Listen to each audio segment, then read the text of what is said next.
Gaining entry into the United States has become half the battle for asylum seekers, but with a 1.4 million case backlog in immigration court, it is also the start of a long and complex process that migrant advocates warn is stacked against them.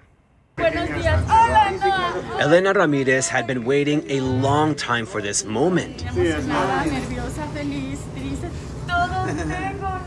She felt excited and nervous. After 15 months in limbo, she and her 13-year-old son Emiliano would get the chance to leave Mexico. Elena, an alias used to protect her identity, fled harassment and violence. Escorted by migrant aid advocates, they turned themselves in to U.S. border officials in Nogales. Buenas tardes. Buenas tardes. Buenas tardes. Muchas gracias. 4 hours later, she took her first steps on U.S. soil. Scenes like these have become increasingly rare.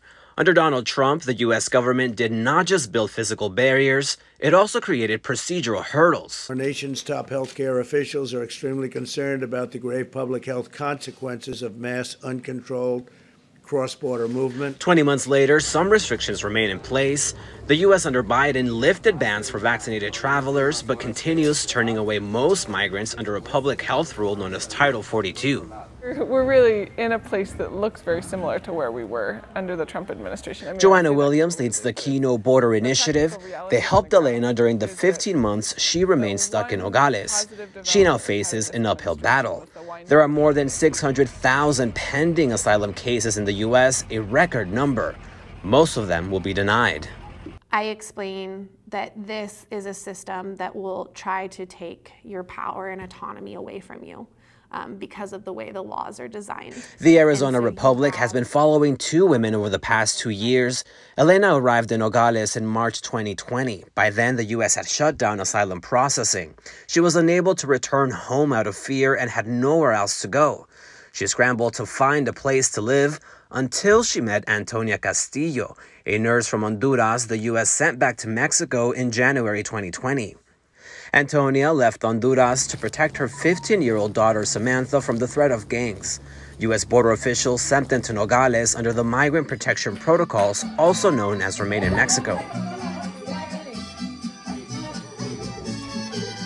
They moved in together with two other single mothers.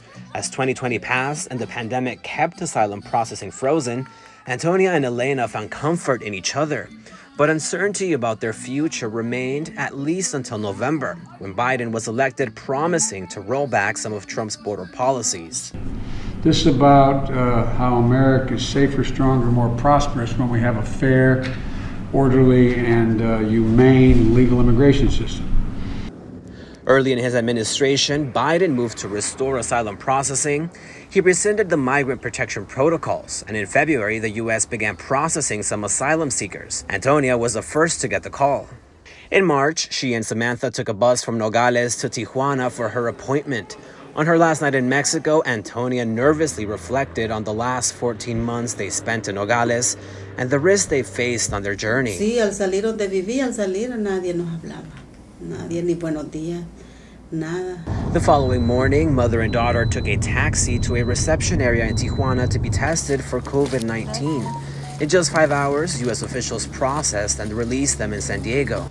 Quiero verlas. Las extraño mucho. Back in Nogales, Elena felt like she was getting left behind. Mexican asylum seekers are not eligible for the Migrant Protection Protocols and have few other paths to seek protection as long as restrictions on asylum remain in place. Qué gusto me da verte, mi corazón. Bien, extrañándote mucho, cariño mío. In May, after weeks of despair, she got the call that she had been waiting for. U.S. border officials processed her and Emiliano as humanitarian exemptions to Title 42. Those exemptions ended in August, and in December, Homeland Security also restarted Remain in Mexico to the dismay of advocates. But it won't impact migrants already in the U.S. The Biden administration admitted 16,000 asylum seekers like Elena as humanitarian exemptions to Title 42. After testing negative for COVID, she took a flight with her son Emiliano to Eugene, Oregon, where her cousin took her in temporarily. A pesar de todo, Dios me guardó ahí. En el desierto. The U.S. has also processed more than 13,000 migrants like Antonia who were previously enrolled in Remain in Mexico. After her negative test, she and her daughter Samantha flew to Little Rock, Arkansas, but adapting has been tough. Es algo difícil. Es como empezar de cero. Este país es empezar de cero.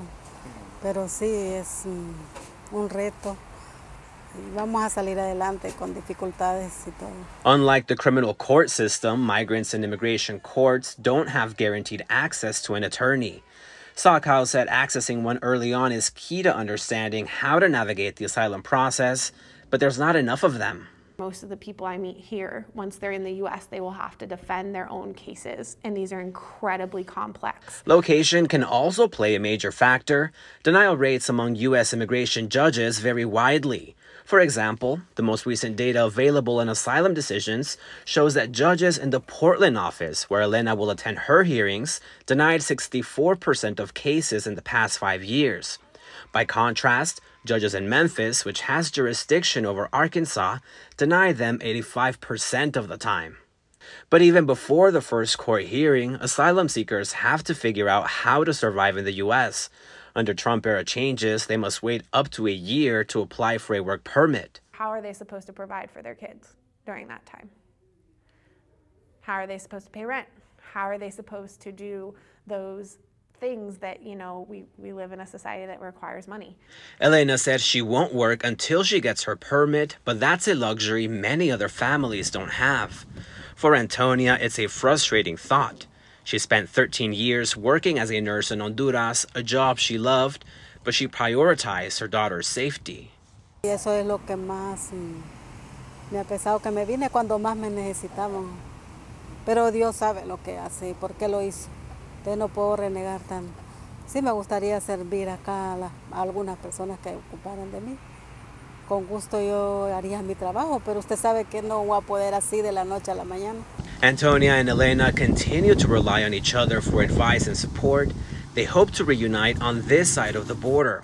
Despite the hardships, the two women said it was worth it for their children. Estoy aquí, ok, libre, a salvo, que no me persiguen, ya no tengo miedo de que van a entrar a mi casa, de que me van a matar, de que me van a acosar, de que me van a amenazar, que me van a quitar a mi hijo, de que si no pago una cuota van a ir a hacerle algo a mi familia, a mi hijo contra mí.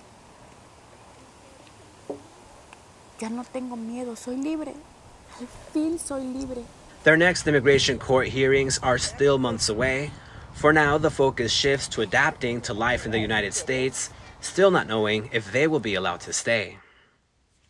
The Biden administration has proposed changes that would shake up the current asylum system. It would allow asylum officers at the U.S.-Mexico border to decide the merits of a case rather than adding it to an immigration docket. Proponents say that this move could help tackle the historic backlog in immigration court, but critics say that it could be another affront to access to legal counsel for asylum seekers. Reporting from Nogales, I'm Rafael Carranza.